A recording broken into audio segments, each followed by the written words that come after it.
Bonjour à tous et à toutes, bienvenue sur ma chaîne Sandara 555. Je suis Sandra, médium humaniste et praticienne holistique. Si vous souhaitez une consultation en privé avec moi, n'hésitez pas un seul instant. Vous avez les liens qui se trouvent sous cette vidéo. Aujourd'hui, c'est le dimanche 5 juillet, c'est la Saint-Antoine. Je souhaite une très bonne fête à tous les Antoines. Je vous souhaite également une très belle pleine lune, puisque c'est la pleine lune aujourd'hui. Et nous commençons tout de suite par les textes d'Hélène Caddy. Alors, comme le mois de juillet était pas loin, on est le 5, je vais vous lire également ce qui était marqué. Un puzzle éparpillé sur toute la surface d'une énorme table me fut montré. Tandis qu'il était assemblé, je constatai que chaque pièce se mettait à sa juste place. J'entendis les mots.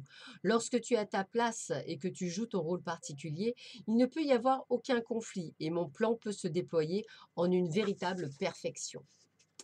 Alors, qu'est-ce qu'on nous dit pour le 5 juillet? Tes pensées sur l'abondance déterminent si tous tes besoins sont comblés ou non. Lorsque tu penses manque ou pauvreté, lorsque tu laisses entrer dans ta conscience peur, inquiétude, infériorité, convoitise, égoïsme et anxiété, et lorsque tu t'attardes sur des états d'esprit négatifs, tu attires à toi le pire. Lorsque tu penses comme un pauvre, tu es pauvre car tu te prives de toutes les bonnes choses de la vie qui sont tiennes lorsque tu réagis ta manière d'y penser, ton attitude envers elle. Commence dès maintenant à penser prospérité. Imagine que tous tes besoins sont merveilleusement comblés. Refuse de te voir manquer de quoi que ce soit. Car si tu manques de quelque chose, la restriction se trouve dans ta propre conscience. Pourquoi arrêter le flot de mes ressources abondantes sans limite par ta conscience limitée restrictive? Quand tu commenceras à comprendre et accepter d'où vient chaque chose, et lorsque tu pourras me remercier pour tout librement et joyeusement, moi, le pourvoyeur de chaque don parfait et bon, tu ne manqueras de rien, d'absolument rien. Voilà. Allez, on y va tout de suite. Qu'est-ce qu'on nous dit pour vous? Qu'est-ce qu'on vous dit? Alors, des investissements, un achat, une vente, un bien en commun, donc peut-être des choses, alors peut-être la vente d'une maison si vous divorcez, peut-être l'achat d'une maison si vous vous mettez ensemble. En tous les cas, ça reste très positif.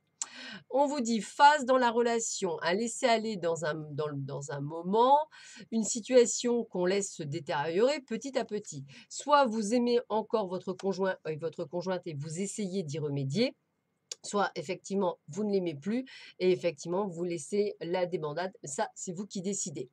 Ambiance lourde et pesante, se sentir à fleur de peau, le côté émotionnel prend le dessus.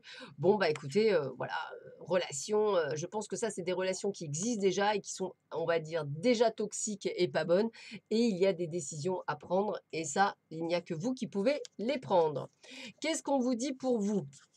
Alors, on vous dit qu'effectivement, aujourd'hui, vous avez un fardeau lourd sur les épaules, qu'il est temps effectivement de faire une percée, c'est-à-dire de vous mettre en action. Pourquoi?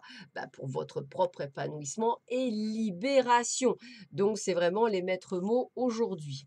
On vous dit également qu'après la pluie, on va dire, vient le beau temps. Donc, derrière les nuages se cache le soleil, qu'il va falloir effectivement garder espoir et qu'en fait, effectivement, c'est juste un pont entre deux situations. Donc, il faut que vous preniez le pont, que vous fassiez ce trajet pour aller de l'autre côté.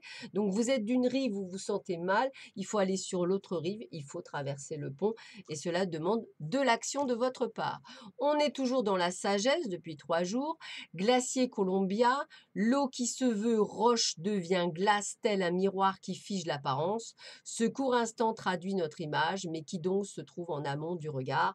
Essayez de vous connaître un peu mieux, d'aller dégoter toutes ces choses qui sont cachées en vous et qui sont juste extraordinaires. Vous êtes extraordinaire, vous êtes capable de faire des choses extraordinaires. Je pense que maintenant, il faut juste croire en vous et en vos capacités de ce que vous pouvez faire. Gratitude, on a encore l'épanouissement. Remerciez pour l'abondance dans votre vie. Ayez de la gratitude pour ce que vous avez et vous recevrez encore plus de bienfaits. Gratitude effectivement infinie pour tout ce que vous avez dans votre vie, que ce soit des enfants, que ce soit à manger, que ce soit un toit, que ce soit être aimé. Quel que soit ce que vous avez, dites-vous Soyez en mode gratitude et voyez la chance que vous avez. Dame d'Ariel, mature à l'esprit pratique, généreux et heureux, prenez soin de vous, de ceux que vous aimez, capacité à rendre tout plus beau, conseils pratiques et sages, l'épanouissement vous rend encore plus beau et plus belle et vous permet d'avancer. On termine avec une petite phrase de Mère Teresa. Nous ne serons jamais tout le bien qu'un simple sourire peut être capable de faire. Nous ne serons jamais tout le bien qu'un simple sourire peut être capable de faire. Je vous laisse sur cette pensée, cette note et je vous dis à tous et à tous très bon dimanche. Prenez soin de vous. À très bientôt. Au revoir.